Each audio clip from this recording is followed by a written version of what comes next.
So I wanted to make a quick video about the basics of your natal chart or your horoscope. And so a lot of people, clients that come to me, they have varying degrees of knowledge when it comes to astrology. Some of them, most people are familiar with their sun sign. Some people are familiar with it's called the big three in astrology, which is their sun sign, their moon sign, and their ascendant. And then other people are more advanced. But I do tend to have clients that come to me and they're like, hey, I haven't seen this before, or I did see this before, but it was years ago. So orient me, right? Show me what I'm looking at. Some people don't say that. I just intuitively know I need to do it. So I wanted to create this video to go through what are you looking at in your natal chart, the basics, the angles of the chart, as well as cover the big three, the sun, moon, and the ascendant, and what is the significance? What do they mean? So I'm going to go ahead and share my screen here, and we're going to walk through it.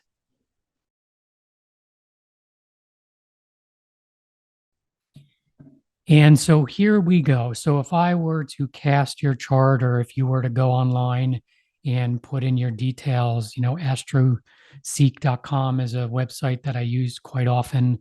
You can go to astroseek.com, you can put in your birth details, and it will cast your horoscope or natal chart. And it'll be a circle like this, and it'll have a bunch of symbols of the planets and, north node and south node of the moon. It'll have all of those symbols in here.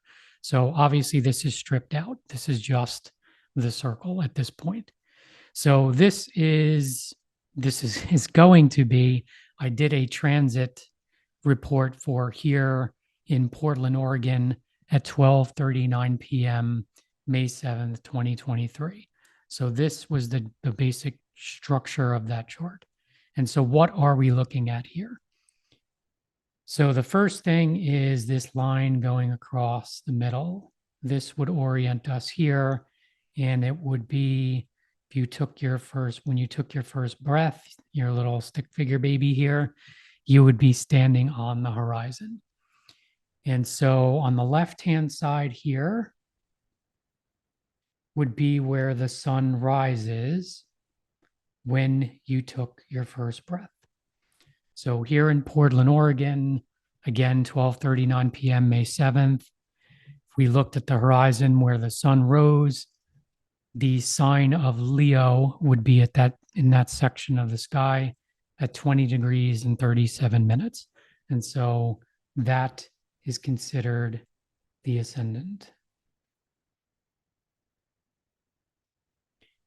Then we go to the top of the chart. You'll see a little arrow here.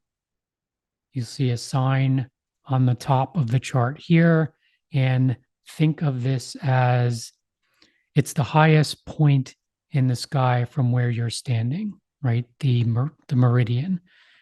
I like to just say, think of it as noon, right? When the sun is directly overhead.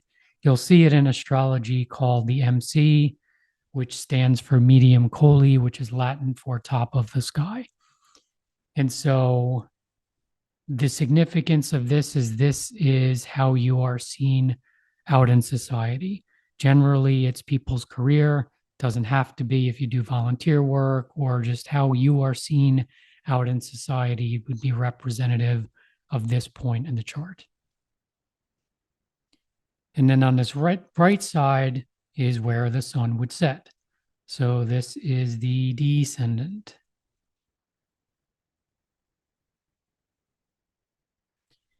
And the significance of here is this is the types of energy you will need to attract for your evolution, or just basically in relationships.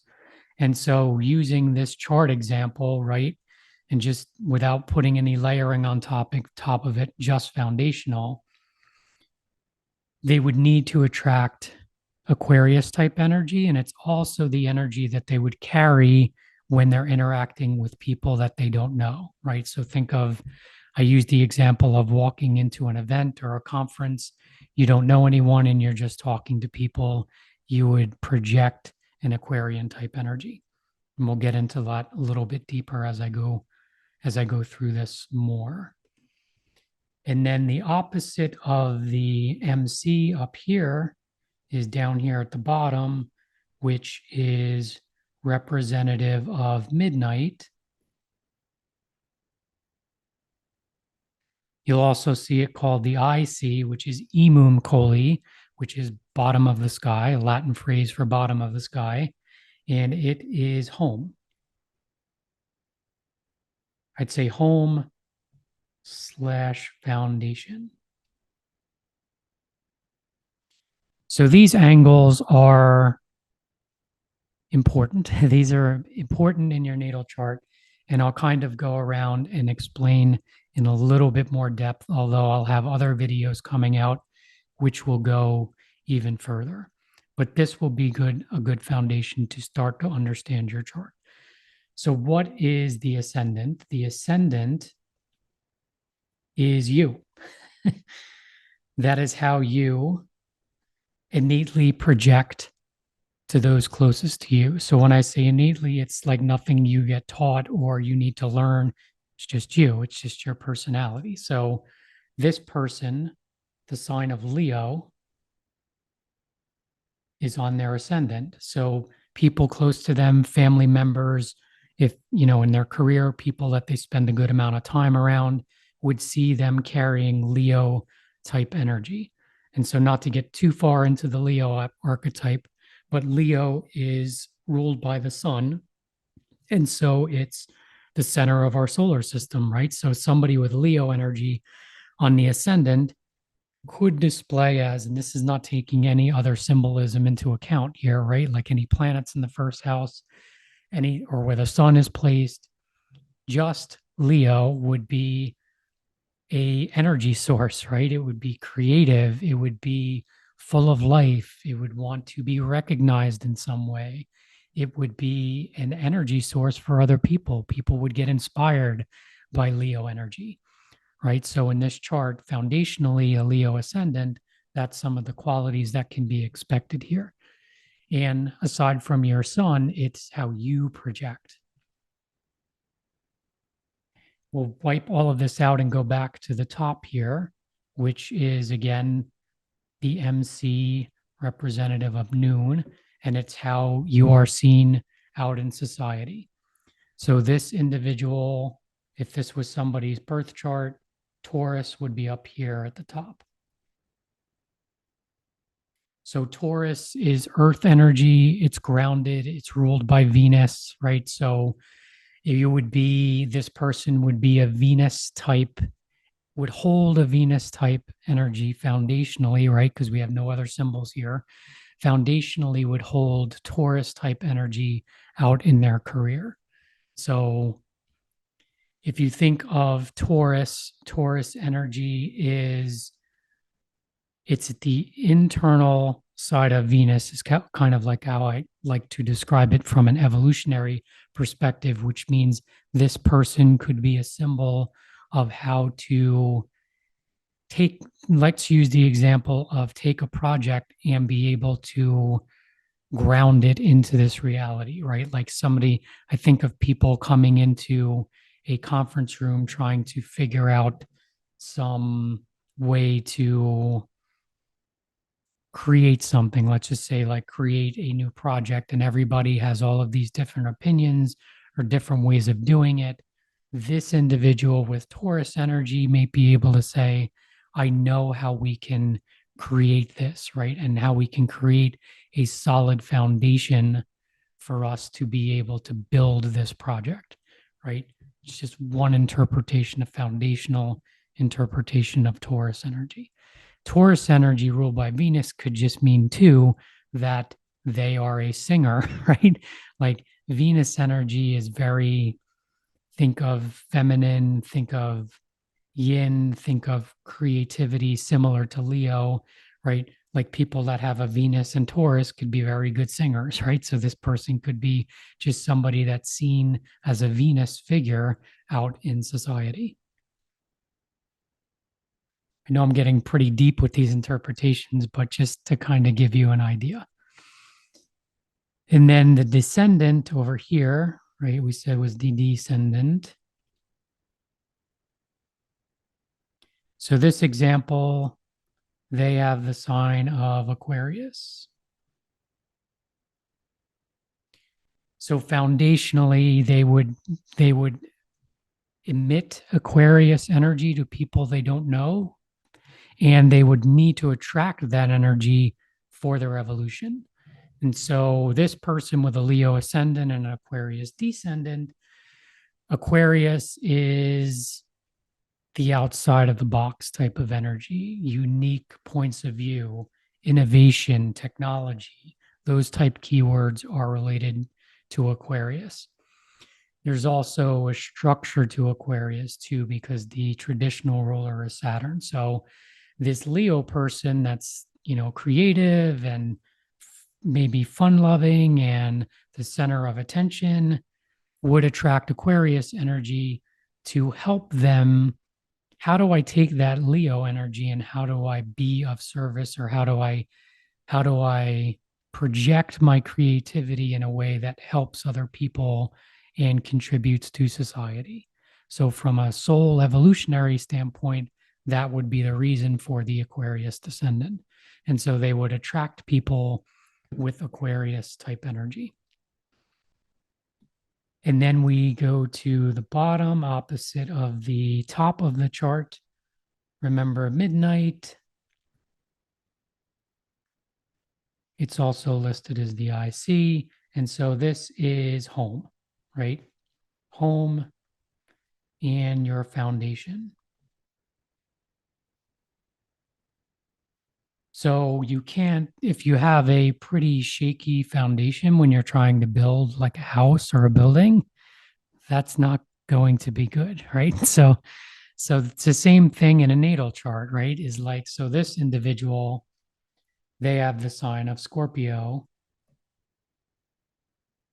as their foundation. So that tells me that their childhood environment, when they were a baby and growing up, the energy of Scorpio was there in their home. And so that was part of the energy that they experienced coming into this lifetime.